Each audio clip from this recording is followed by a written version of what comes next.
Voilà, donc on va aller particulièrement dans ce message à partir d'Exode chapitre 10.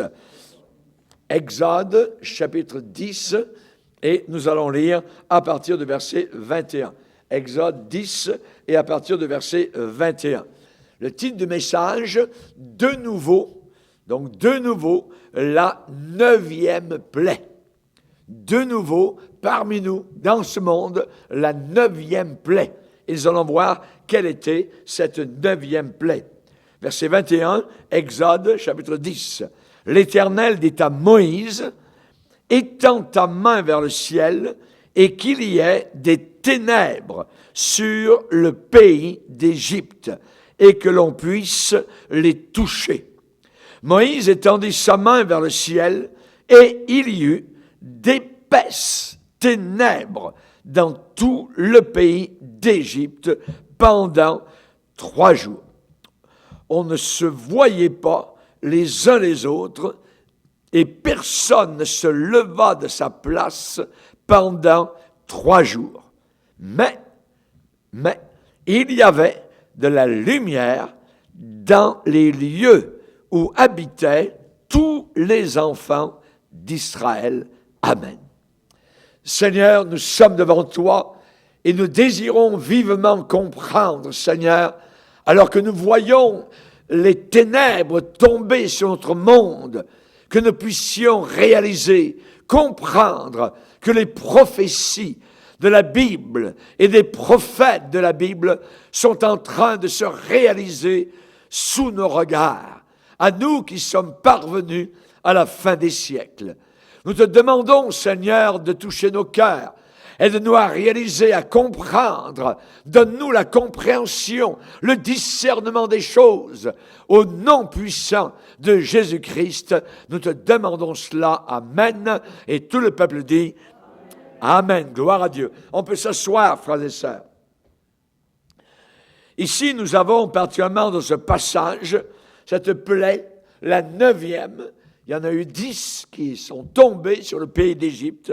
Et cette 9e plaie a été les ténèbres de la part du Seigneur qui sont venues sur un monde à l'époque d'impies en Égypte. La Bible parle de 2 profondeurs. La Bible parle des profondeurs de Dieu. Il est dit que le Saint-Esprit sonde tout, même les profondeurs de Dieu. Ça veut dire les choses profondes du Seigneur. Mais en même temps, il y a une deuxième sorte de profondeur dans la Bible. La Bible nous parle de ceux et celles qui n'ont pas connu les profondeurs de Satan. Satan a des profondeurs. Il a des choses profondes. Il a des choses, je dirais, affreuses. Évidemment qu'il réserve lui-même, il en est, je dirais, le gérant de ces choses abominables pour la fin des temps. Tout ce que nous pouvons dire, c'est que le monde va bientôt toucher les épaisseurs des ténèbres. Et le monde va connaître les profondeurs de Satan comme jamais auparavant.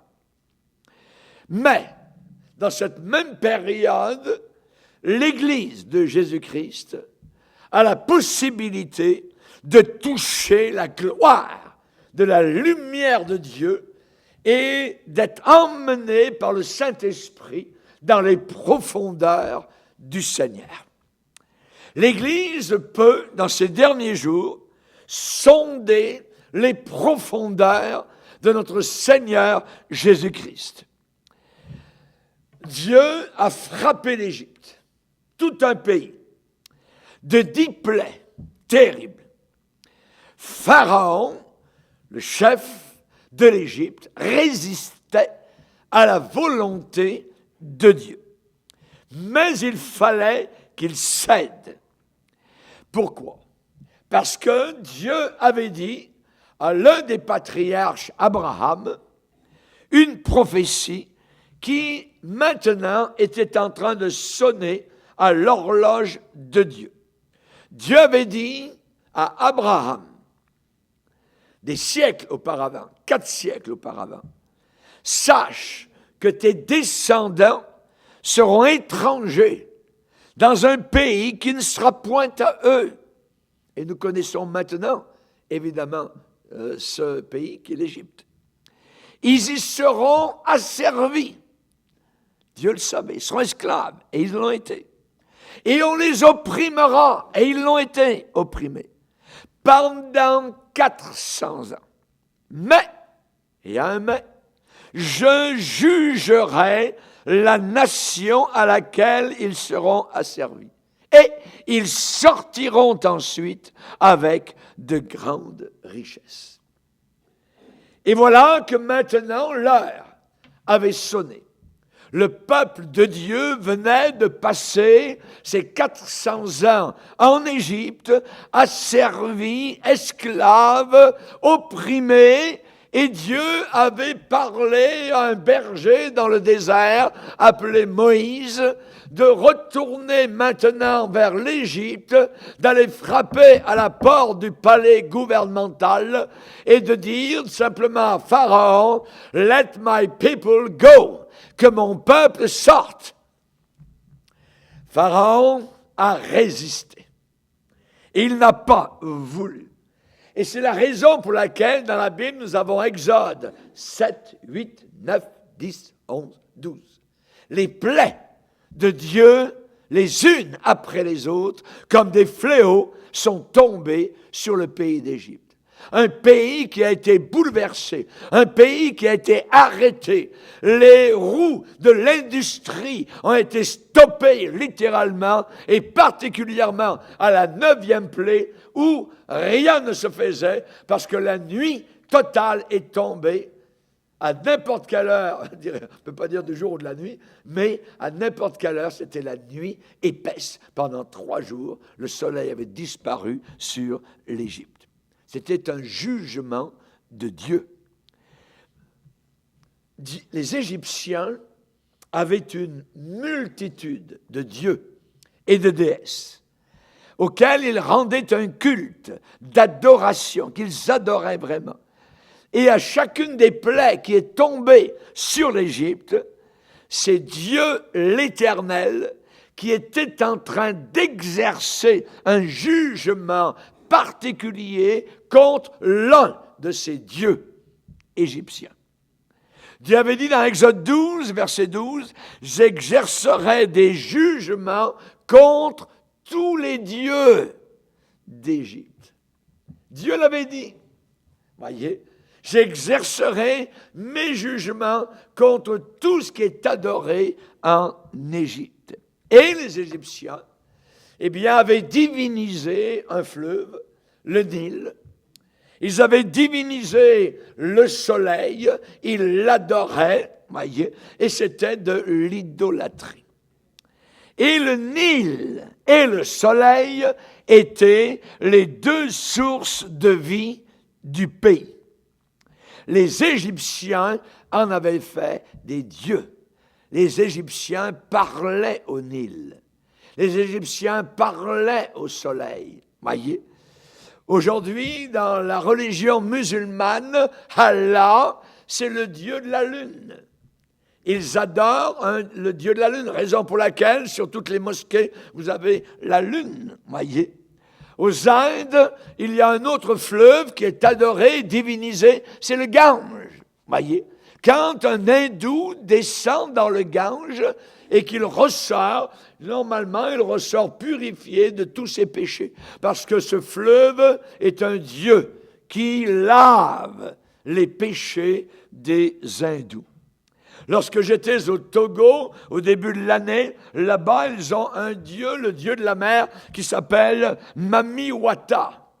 Mami Wata, c'est une déesse, une sirène, voyez, et là-bas, donc, les Togolais adorent, voyez, et donc, cette déesse.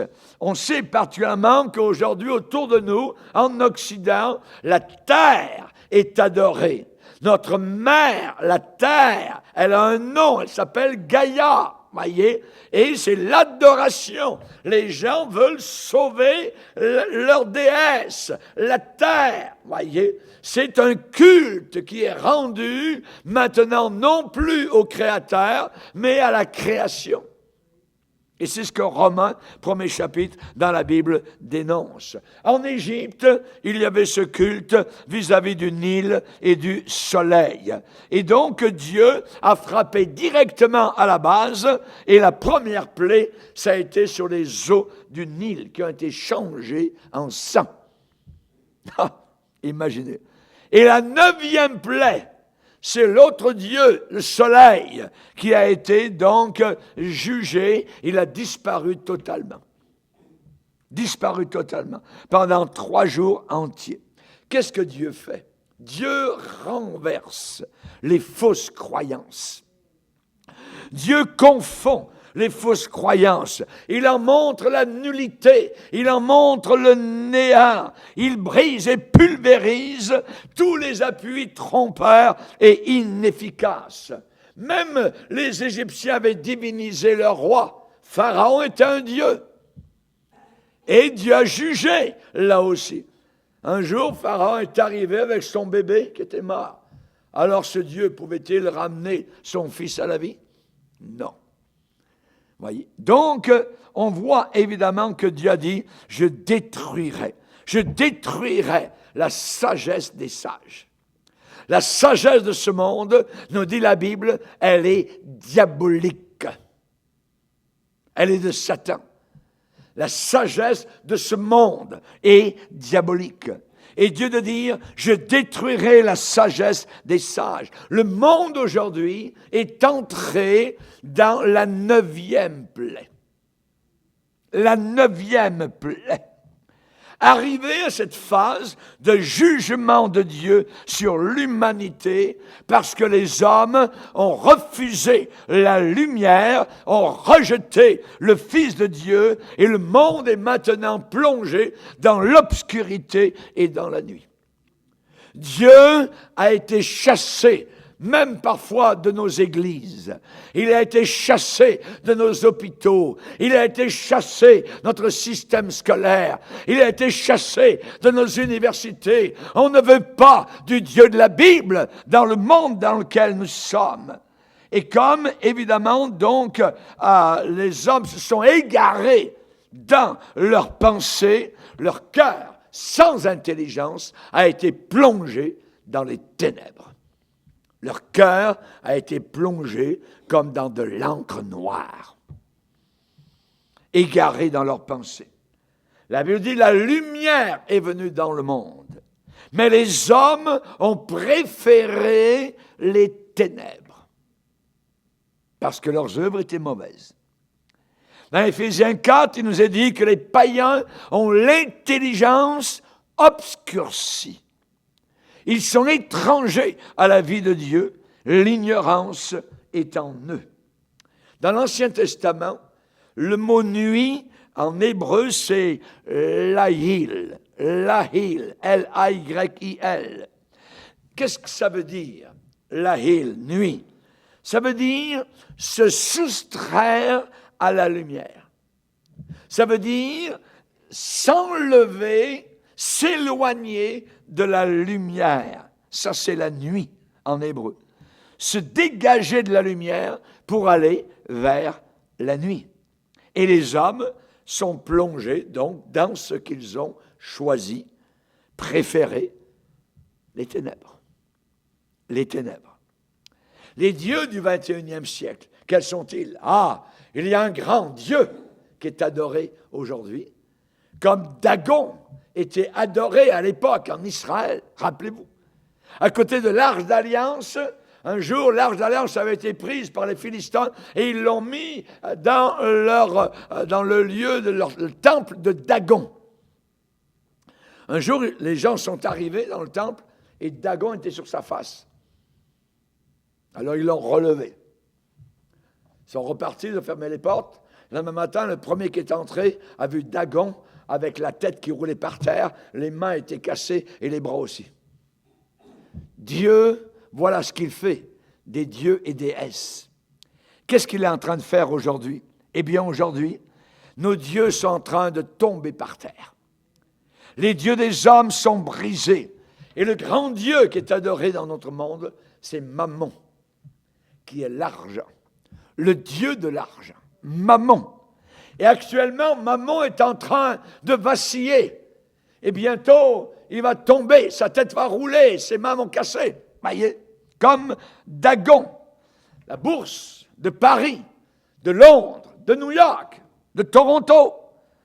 Tous ceux qui ont adoré Mammon et servi Mammon seront dans l'épouvante.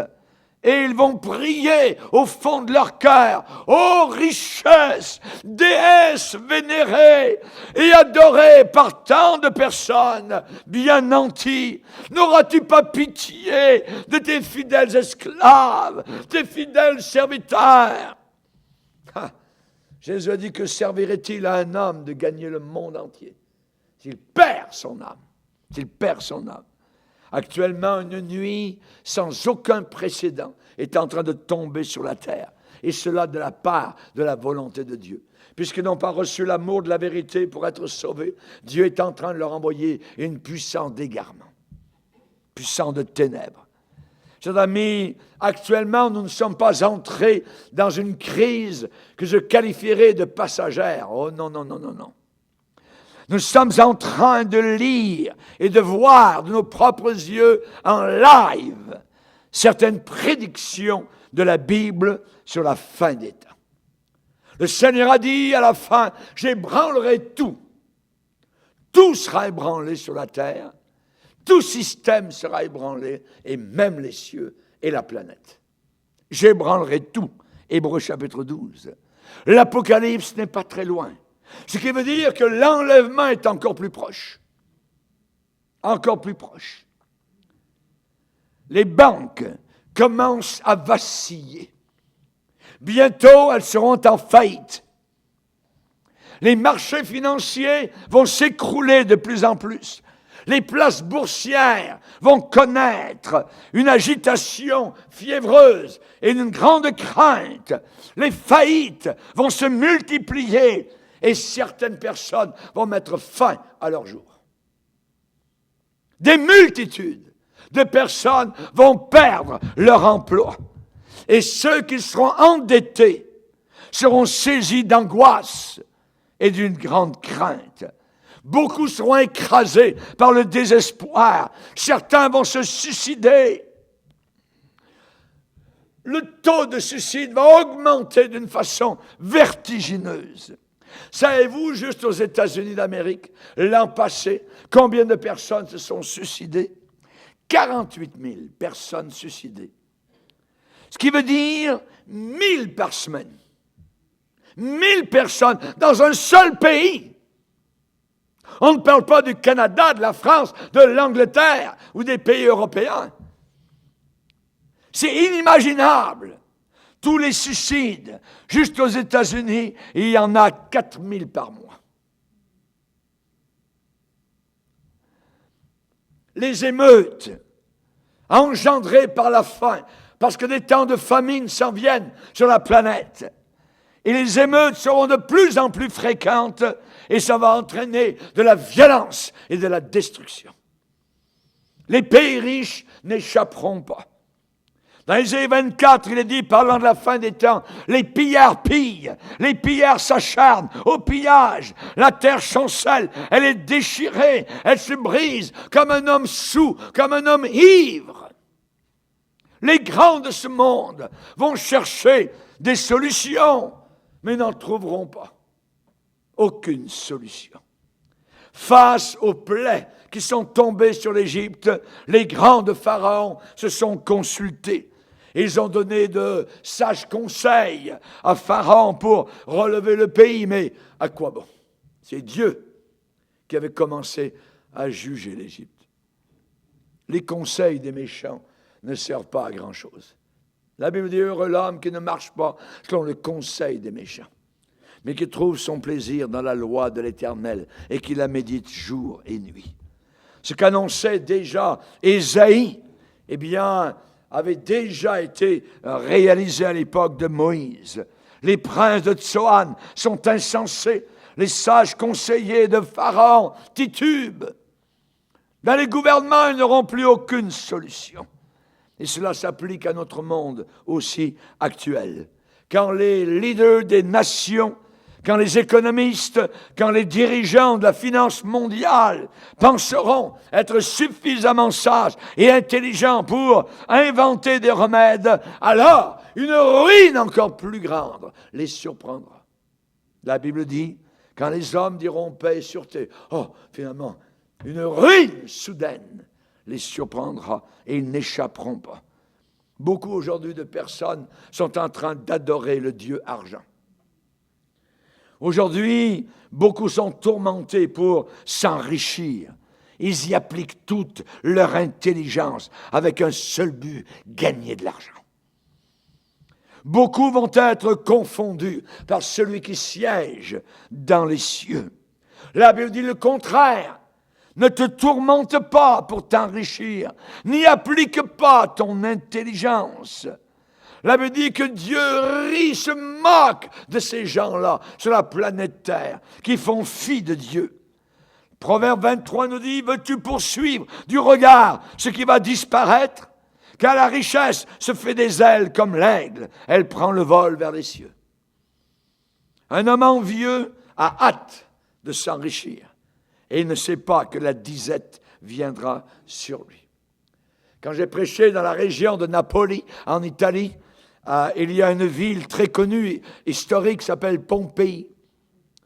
Pompéi, chers amis, est une ville qui vivait dans la convoitise, dans la sexualité effrénée, dans les plaisirs, juste à côté de la mer Méditerranée. L'Empire romain régnait sur le monde et les grands du royaume romain venaient vivre et passer leurs vacances à Pompéi. Jusqu'au jour où une montagne qui n'était pas très loin, juste à quelques kilomètres, a commencé à fumer. Ensuite, le volcan a jailli, le Vesuvio, le Vésuve, a englouti la ville de Pompéi en quelques heures. Et aujourd'hui, en visitant cette ville, on voit un homme qui est couché à terre avec un sac d'argent et des pièces. Il voulait partir, il avait de l'argent entre les mains et il voulait emmener son magot avec lui. Mais le feu du jugement de Dieu l'a atteint. Chers amis, j'aimerais vous dire que le monde aujourd'hui vit dans une insouciance totale, complète. Il y a une prophétie dans le Nouveau Testament qui est d'une actualité redoutable. On va la lire. Dans Jacques chapitre 5. Jacques chapitre 5, verset 1er. À vous maintenant riches, pleurez et gémissez à cause des malheurs qui viendront sur vous. Vos richesses sont pourries et vos vêtements sont rongés par les teignes. Votre or et votre argent sont rouillés, et leur rouille s'élèvera en témoignage contre vous et dévorera vos chairs comme un feu. Vous avez amassé des trésors dans les derniers jours. Voici le salaire des ouvriers qui ont moissonné vos champs. Ça veut dire les travailleurs que vous avez embauchés et dont vous les avez frustrés crient. Et les cris des travailleurs, des moissonneurs, sont parvenus jusqu'aux oreilles du Seigneur des armées. Vous avez vécu sur la terre, dans les voluptés, dans les délices. Vous avez rassasié vos cœurs au jour du carnage. Vous avez condamné, vous avez tué le juste qui ne vous a pas résisté. Gémissez, des malheurs viendront sur vous. Des malheurs sont en train de s'amonceler sur l'Occident, sur ces pays, évidemment, donc, qui se fichent totalement de Dieu et qui l'ont mis à la porte. N'oublions pas ce que l'apôtre Paul a écrit concernant la fin des temps. Il y aura des temps difficiles parce que les hommes seront égoïstes. Et il dit ensuite, amis de l'argent. Ce mot « ami de l'argent », ça veut dire en réalité amoureux de l'argent. Ils seront en amour avec l'argent.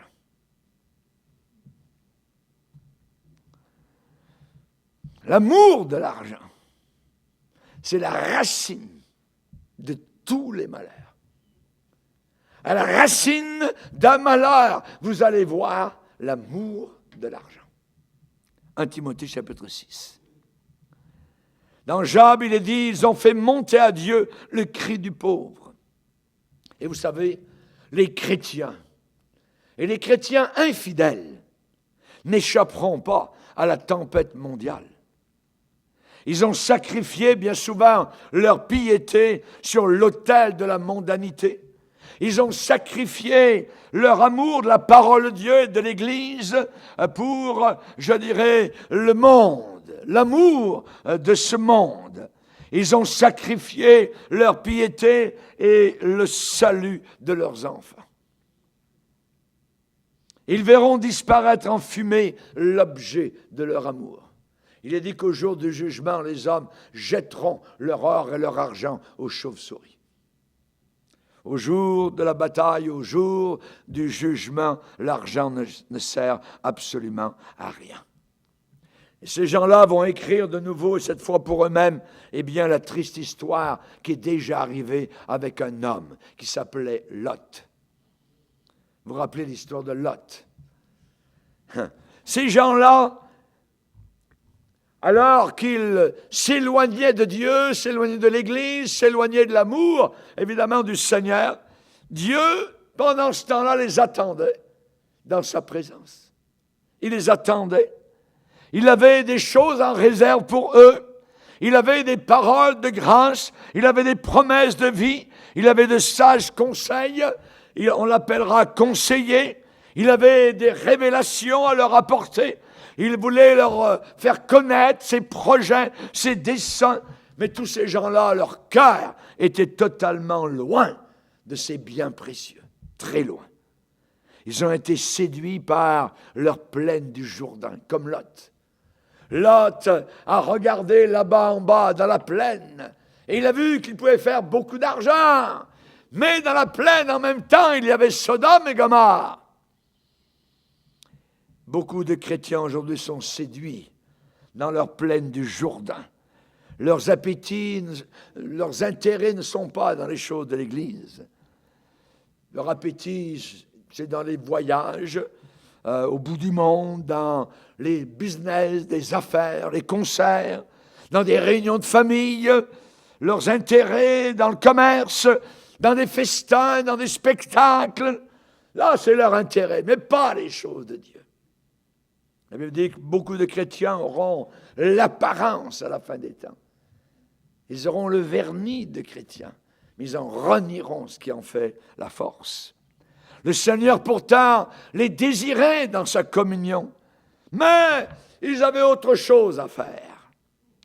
Ils étaient assis comme Lot à la porte de la ville, à l'hôtel de ville de Sodome. Ils se croyaient très importants, indispensables, parce que le monde les réclamait. Le monde les demandait. Et ils ont été honorés par le monde. On leur a présenté un fauteuil, un bureau dans le conseil d'administration d'une ville. Ils ont été accaparés à la fanfare municipale avec l'orchestre du conservatoire. Eux, ils ont cherché, ils avaient perdu l'adresse de l'église. Tiens. Ils ont été épuisés par leur entraînement sportif. Ils ont été étouffés, étranglés par un agenda surchargé. Alors ils ont seulement et poliment essuyé leurs pieds sur le seuil du lieu saint. Et ensuite, ils ont tourné les talons. Ils ne sont pas entrés. Mais la poussière de Sodome est déposée là en témoignage sur leurs souliers, contre eux. Ah oui, ils se sont élégamment confondus en excuses. Je m'excuse, on ne peut pas. Ils auraient pu, et ils auraient dû s'approcher du trône de la grâce. Mais ils ont simplement entrebâillé la porte de la salle royale. Et ils ont expliqué avec courtoisie à Dieu qu'avec la meilleure volonté du monde, ils ne pouvaient pas tout faire. Excuse-moi. J'ai acheté un 4x4, une nouvelle paire de bœufs, il faut que j'aille l'essayer. Excuse-moi, il faut que j'aille me marier. Excuse-moi. Dieu allait comprendre, certainement. Eh bien non. Dieu ne comprend pas ça. Dieu ne comprend pas. Au contraire, la Bible dit Dieu s'étonne de ce que personne n'intercède. Dieu s'étonne de ce que les salles de prière soient vides. Il s'étonne de cela. Les croyants de Laodicée d'aujourd'hui ont oublié totalement les avertissements du Saint-Esprit. Ils ont oublié que nous n'avons rien apporté dans le monde quand nous sommes arrivés et que nous n'emporterons rien quand nous partirons. Ils ont oublié ça. Ils ont oublié l'apôtre Jean qui a dit « N'aimez pas le monde, ni les choses qui sont dans le monde ». Ils ont oublié ce que Jacques, un pasteur dévoué à Jérusalem, a dit « Adultère que vous êtes, ne savez-vous pas que l'amour du monde est inimitié contre Dieu ?» Ces chrétiens sont des chrétiens de nom seulement. Ils n'ont que le nom de chrétien. Mais ils vivent dans une grande illusion, la plus complète. Et lorsque maintenant la 9e plaie est en train de tomber sur notre monde, ils ne résisteront pas. Ils ne pourront pas résister. Un jour, ils vont crier au secours. Ils vont vouloir se servir de Dieu et non plus servir Dieu. Rappelez-vous le message. Fais-nous seulement porter ton nom. Mais nous mangerons notre pain et nous boirons notre eau. Et Dieu leur dira aussi un jour, alors qu'ils crieront au secours, qu'il a autre chose à faire. Lisez avec moi cette prophétie dans Proverbes, 1er chapitre.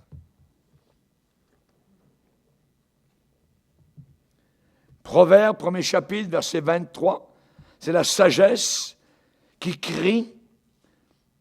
La sagesse de Dieu, verset 23, Proverbe 1er chapitre, « Tournez-vous pour écouter mes réprimandes. Voici, je répandrai sur vous mon esprit. » Dieu voulait bénir. « Je vous ferai connaître mes paroles. » Vous allez comprendre la Bible. Mais voilà la situation, l'état des lieux. Puisque j'appelle et que vous résistez, puisque j'étends ma main et que personne n'y prend garde, puisque vous rejetez tous mes conseils et que vous n'aimez pas mes réprimandes, moi aussi, je rirai quand vous serez dans le malheur. Je me moquerai quand la terreur vous saisira, quand la terreur vous saisira comme une tempête, et que le malheur vous enveloppera comme un tourbillon, quand la détresse et l'angoisse fondront sur vous. Alors, ils m'appelleront et je ne répondrai pas. Ils me chercheront et ils ne me trouveront pas. Raison? Parce qu'ils ont haï la science, ça veut dire la connaissance de Dieu, et qu'ils n'ont pas choisi la crainte de l'Éternel, parce qu'ils n'ont point aimé mes conseils et qu'ils ont dédaigné toutes mes réprimandes. Alors, résultat, ils se nourriront du fruit de leur voix, ils se rassasieront de leurs propres conseils.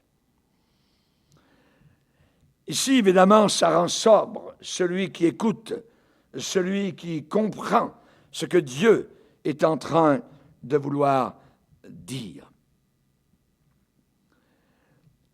Nous faisons face aujourd'hui à beaucoup de gens qui ont des excuses pour éviter la maison de Dieu.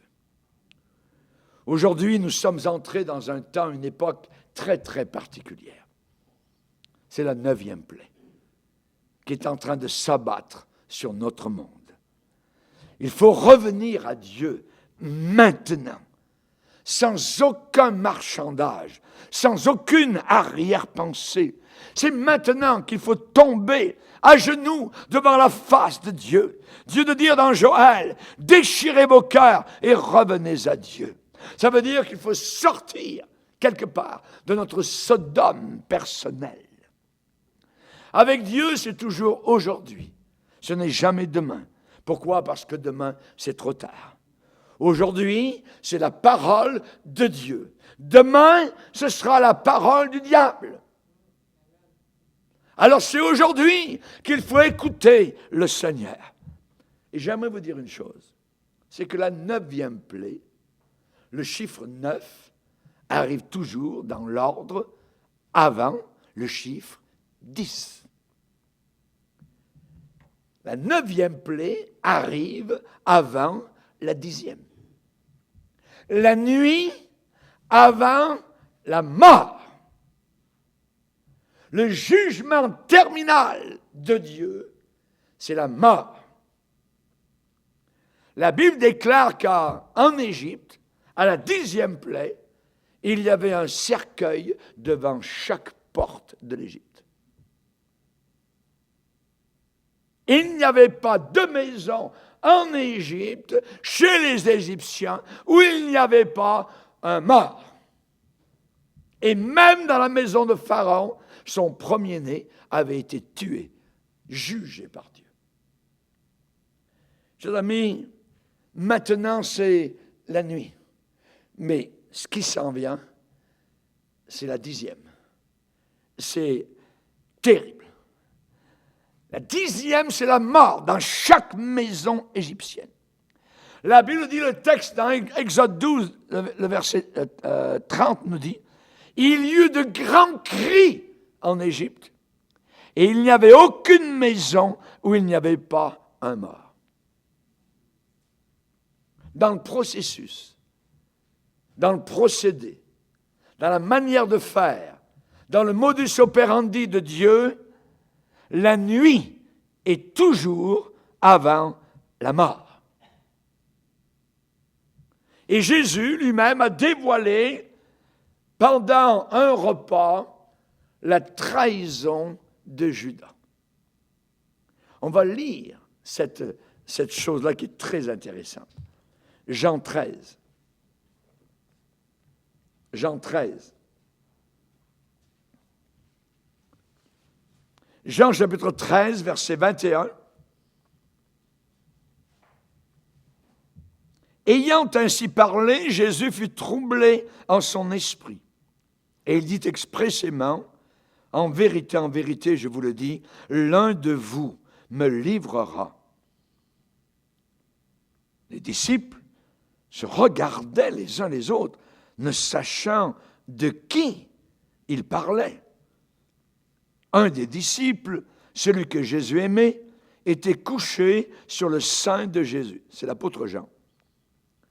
Simon-Pierre lui fit signe de demander qui était celui dont parlait Jésus. Et ce disciple, Jean, s'étant penché sur la poitrine de Jésus, lui dit, « Seigneur, qui est-ce » Jésus répondit, « C'est celui à qui je donnerai le morceau trempé. » Ayant trempé le morceau, il le donna à Judas, fils de Simon, l'Iscariote. Dès que le morceau fut donné, Satan entra dans Judas. Jésus lui dit, « Ce que tu fais, fais-le promptement. » Mais aucun de ceux qui étaient à table ne comprit pourquoi il lui disait cela. Car quelques-uns pensaient que, comme Judas avait la bourse, Jésus voulait lui dire « Achète ce dont nous avons besoin pour la fête » ou qu'il lui commandait de donner quelque chose aux pauvres. Et regardez bien le verset 30.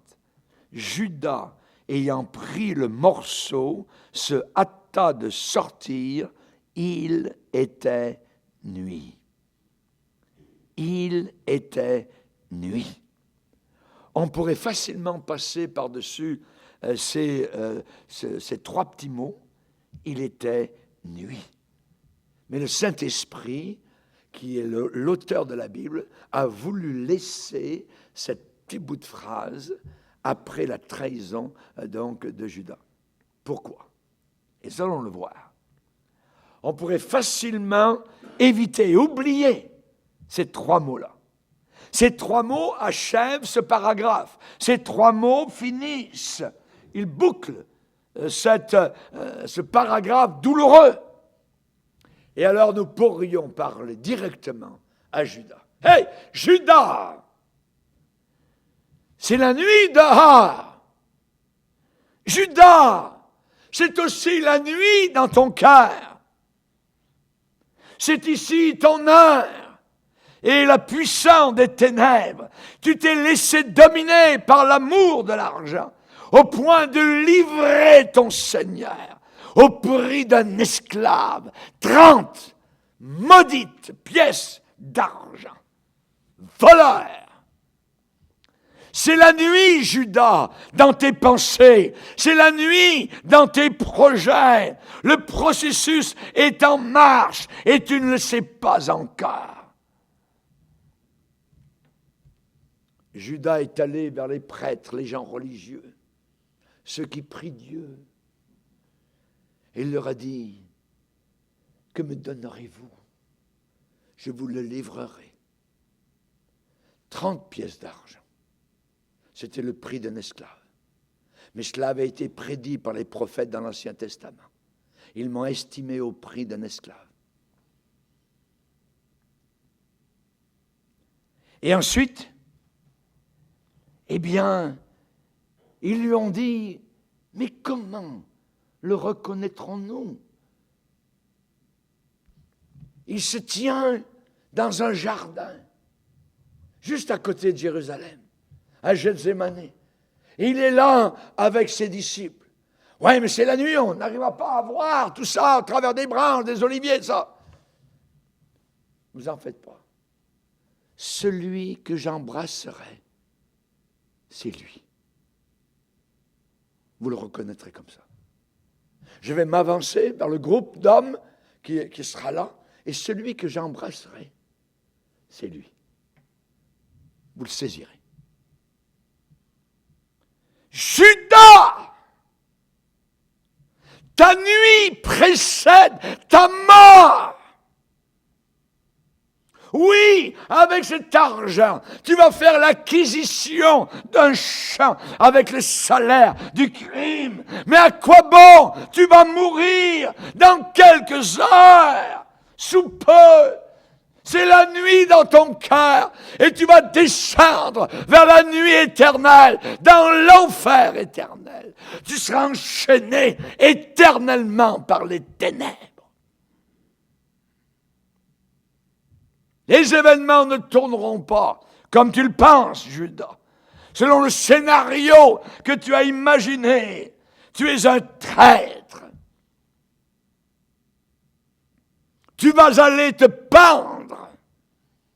Et la Bible dit qu'il tomba, se rompit par le milieu du corps, et toutes ses entrailles sortirent de son ventre et se répandirent.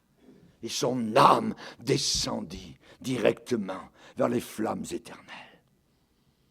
Démas est parti à Thessalonique. C'était la nuit. Paul a pleuré. Une larme a coulé sur le parchemin. Il a posé sa plume et il a pensé à Démas, qui prêchait l'Évangile.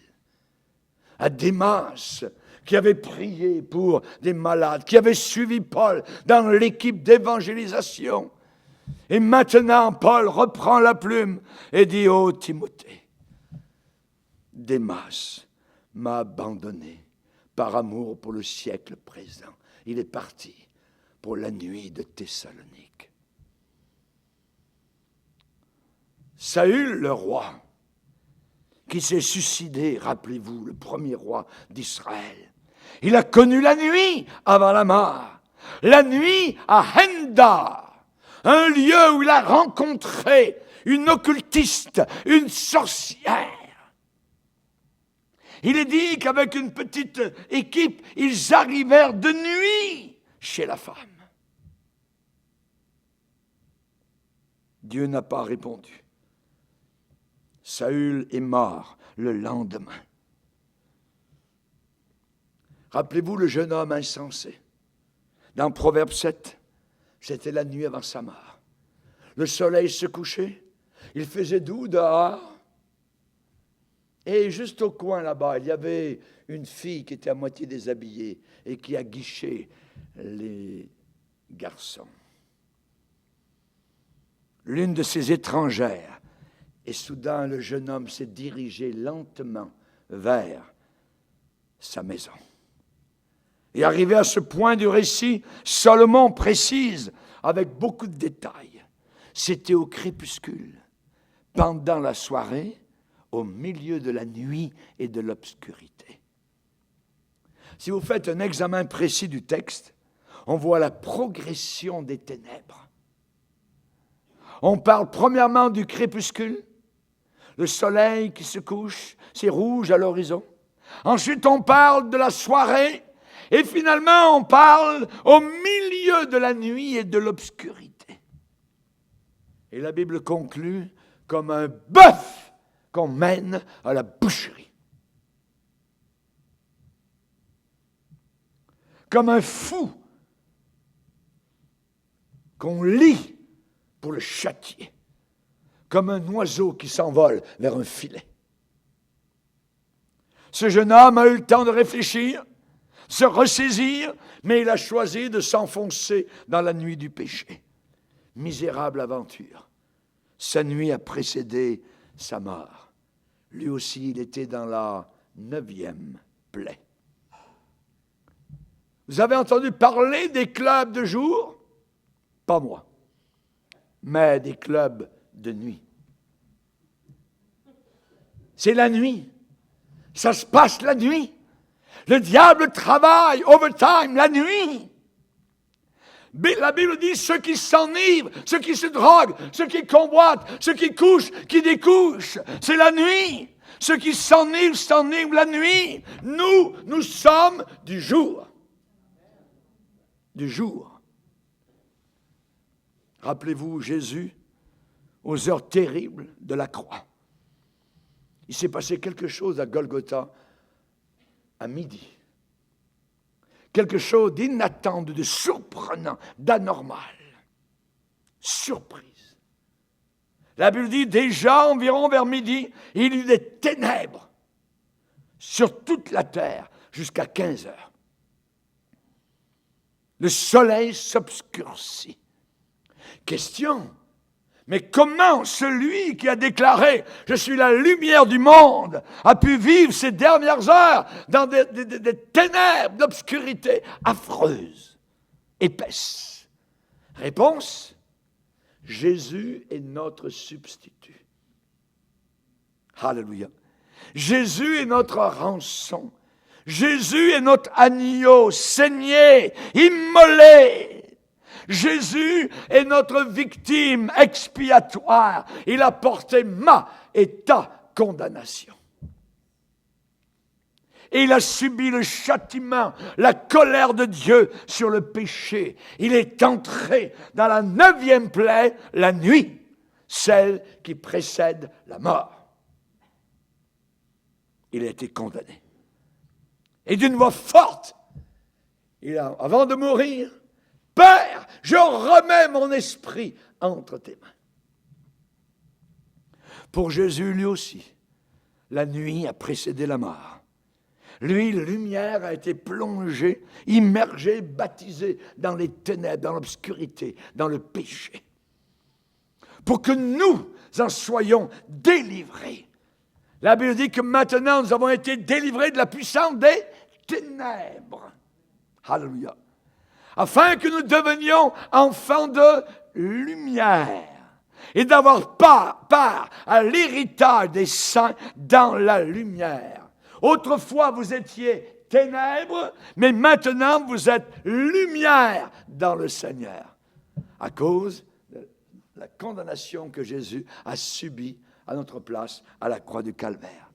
Notre génération est entrée dans la 9e plaie, la nuit. Jésus l'avait annoncé, la nuit vient où personne ne peut travailler. Jésus y a fait allusion, en parlant aussi de son retour. Sachez-le bien, ainsi on savait à quelle veille de la nuit le voleur va arriver. On veillerait. Sentinelle, que dis-tu de la nuit? Sa sentinelle répond, la nuit s'en vient, mais le jour aussi. Et nous comprenons le message, nous les chrétiens. Dans la parabole des vierges sages et folles, il est dit, au milieu de la nuit, on cria, voici l'époux, allez à sa rencontre. En cette nuit-là, de deux personnes qui seront dans un même lit, l'une sera prise, l'autre laissée. Nous savons bien, nous-mêmes, que le jour du Seigneur viendra comme un voleur dans la nuit. À l'époque, au temps du retour de Jésus, et nous y sommes, le monde sera entré les deux pieds dedans dans la 9e plaie, dans une obscurité spirituelle effroyable, que le diable soit avec eux. On y est déjà plongé à l'heure actuelle. Alors, nous devons prier et dire, comme les disciples d'Emmaüs, « Reste avec nous, Seigneur, car le jour est sur son déclin. Reste avec nous, Seigneur. Le jour décline, la nuit s'approche et nous menace tous. Nous implorons ta présence divine. Reste avec nous, Seigneur. Reste avec nous. Reste avec nous, Seigneur. Si vous vous laissez entraîner vers la nuit de ce monde, il n'y a plus aucun espoir. Il n'y a plus absolument aucun espoir. À l'époque du retour de Jésus, cette nuit-là va précéder la mort. Des millions, des milliards de personnes vont mourir et descendre en enfer sans s'en rendre compte. Ils sont actuellement dans la nuit. Ils vont être bientôt dans la mort. Les jugements de Dieu seront terribles sur un monde corrompu. Le jugement de Dieu va s'abattre sur la corruption la plus totale, sur un monde qui ne veut pas se repentir, sur un monde pervers total, qui ont légalisé le péché. Et ils ne vont rien sentir venir. Comme du temps du déluge de Noé, il est dit qu'ils ne se doutèrent de rien. Le déluge vint et les emporta tous. C'était la nuit à Babylone.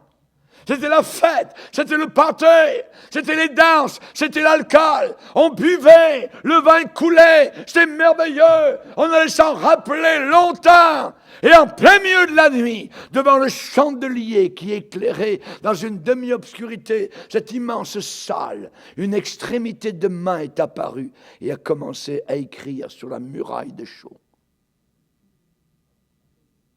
Et ensuite, la main a disparu. Et les mots sont restés. Comptés, pesés, divisés. Non pas leur jour, mais leurs moments étaient comptés. Leurs instants étaient comptés à l'horloge de Dieu, au tic-tac de Dieu. La balance de Dieu avait déjà été mise en place et ils avaient été trouvés très légers. Divisés, déjà les ennemis étaient à la porte et allaient vaincre littéralement le royaume de Babylone. Aujourd'hui, ces mots sont en train de s'écrire sur les murailles de notre génération. Comptez, nos jours sont comptés. Nos jours sont comptés. Nous sommes pesés et nous sommes trouvés légers dans la balance du Seigneur. Divisés, les uns iront au ciel, les autres iront en enfer. Dieu divisera les boucs des brebis, l'ivraie du bon grain. Il divisera, il saura qui lui appartient et qui était en train de jouer un jeu. Le salaire du péché, c'est la mort. Il y a un verset que j'ai lu dernièrement qui m'a frappé dans le prophète Naoum, où le Seigneur dit « Je préparerai ton cercueil parce que tu es trop léger. » Je préparerai ton cercueil parce que tu es trop léger. Vous verrez de nouveau la différence entre celui qui sert Dieu et celui qui ne le sert pas. Les ténèbres de la 9e plaie sont venues de Dieu. C'est Dieu qui a dit qu'il y ait des ténèbres sur le pays d'Égypte. Et il y eut des ténèbres. Quand Dieu parle, la chose arrive. Le jugement se produit. Je suis l'Éternel et il n'y en a pas d'autre. Je forme la lumière et je crée les ténèbres. Je crée les ténèbres. Quand Dieu crée les ténèbres, ce n'est pas pour bénir, parce qu'il est lumière. Quand Dieu crée les ténèbres, il engendre quelque chose qui est étranger à sa propre nature, parce qu'il est le Père des lumières. Rappelez-vous Élimas, le magicien, a été jugé par Dieu, il est devenu aveugle. Les ténèbres sont tombées sur lui, c'est un jugement de Dieu. Les sodomites, 2 anges ont frappé d'aveuglement les impies qui entouraient la maison de Lot. Et ils ont eu la peine inutile à trouver la porte. Ils étaient aveuglés. Les Syriens, à Dothan, avec les chars, les chevaux, avec une forte troupe militaire, ont enveloppé la ville pour prendre l'homme de Dieu, Élisée. Et Élisée a dit, Seigneur, daigne les frapper d'aveuglement. Ils ne l'ont jamais trouvé. Ils ont été aveuglés. Et celui qui n'exerce pas les valeurs chrétiennes, celui qui se dit chrétien, mais qui n'exerce pas les valeurs chrétiennes, les vertus chrétiennes, il a dit, celui en qui ces choses ne sont pas est aveugle. Et il ne voit pas de loin, et il a mis en oubli la purification de ses anciens péchés. Les gens religieux, mais qui n'ont que religion, c'est tout, sans avoir, je dirais, le fondement, la vertu intérieure, s'appelle des scribes. Et du temps de Jésus, Jésus leur a dit, laissez-les, ce sont des aveugles, laissez-les. Laissez-les. L'humanité d'aujourd'hui, 8 milliards de personnes sont en train de mûrir pour le jugement. Le diable est avec eux, il s'appelle le prince des ténèbres. Il s'enfonce dans les ténèbres. Et le nuage de la colère de Dieu est en train de s'amonceler au-dessus de la terre, comme du temps de Noé.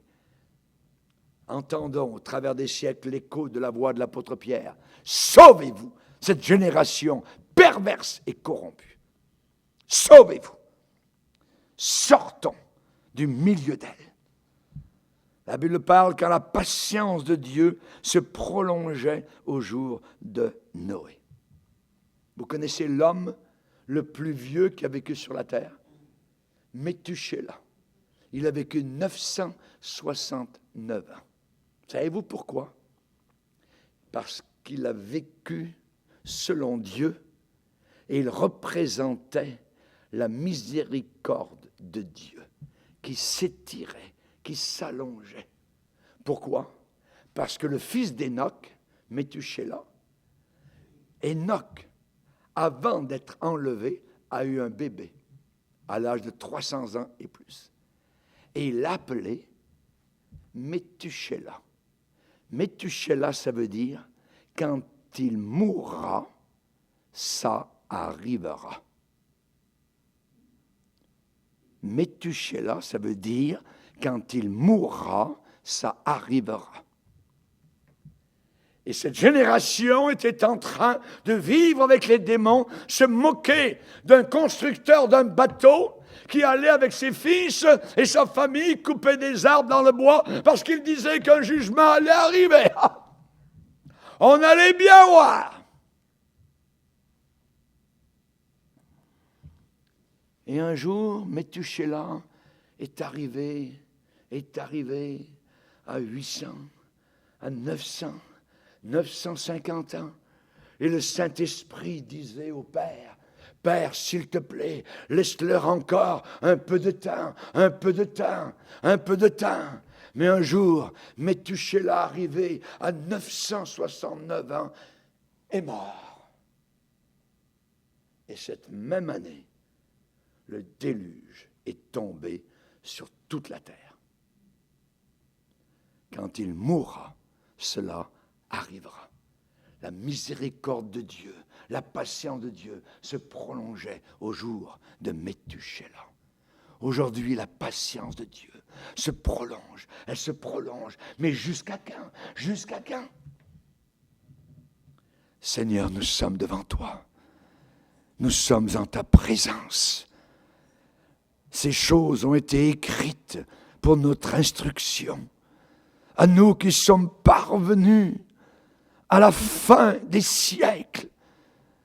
S'il te plaît, Seigneur, aide-nous dans ces jours d'obscurité, de ténèbres, à rester dans la lumière, à demeurer dans les choses que nous avons apprises et reconnues certaines.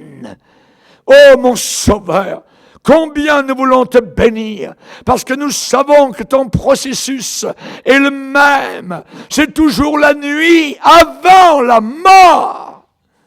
Nous sommes dans la nuit, actuellement dans ce monde. Et nous savons que la mort s'en vient. Une mort inimaginable pour des milliards de personnes. L'Apocalypse est sur le point d'arriver. Ô mon Sauveur, alors que la nuit est sur cette terre, nous savons que tu vas venir nous chercher, nous tes enfants fidèles. Tu vas nous enlever en un instant, en un clin d'œil, en dehors de la planète corrompue, en dehors de la planète qui titube, en dehors de la planète ivre de péché, qui boit le péché chaque jour jusqu'à la lie. Seigneur, merci pour ta grâce, pour la lumière et la révélation du Saint-Esprit dans nos cœurs. Dans le nom puissant de Jésus-Christ, notre seul Sauveur. Amen. Et tout le peuple dit Amen. Amen. Gloire à Dieu. On va se lever ensemble.